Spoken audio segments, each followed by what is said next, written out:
My name is Linda Howard, and I am an administrative assistant in screening and special services, where I provide support to the 4 programs that we have, which is newborn hearing screening, newborn screening, the Oklahoma Lead Poisoning Prevention Program, and the Oklahoma Birth Defects Registry.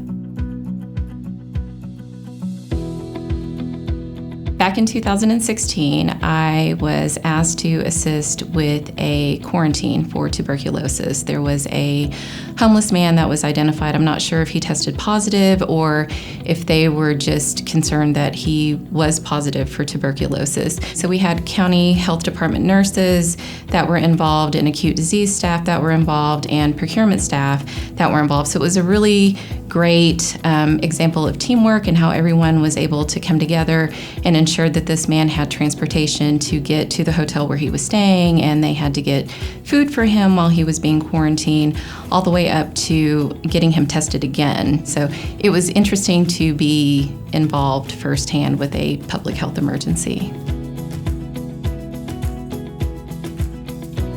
The most difficult part of my job is that I support 4 very specialized programs. So there's a lot of terminology that I'm just not very familiar with. Even for medical providers and families across the state, we have this issue. So it really requires me to build my skills better, to better serve the needs of the program, and just learn more specific things related to that program. So it can be a little bit challenging at times, but it's also very rewarding.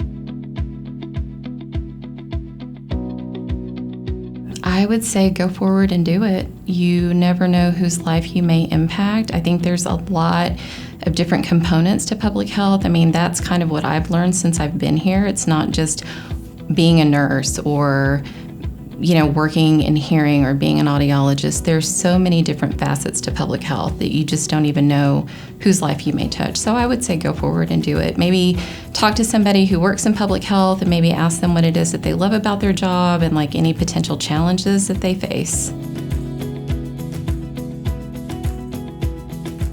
I don't think there's one specific person. I tend to get inspiration from people. So whether it's my coworkers or family or friends, or maybe even somebody who's going through something difficult in their life, if they're able to laugh in the middle of chaos, or even just how they display their happiness, I think inspiration can be found anywhere.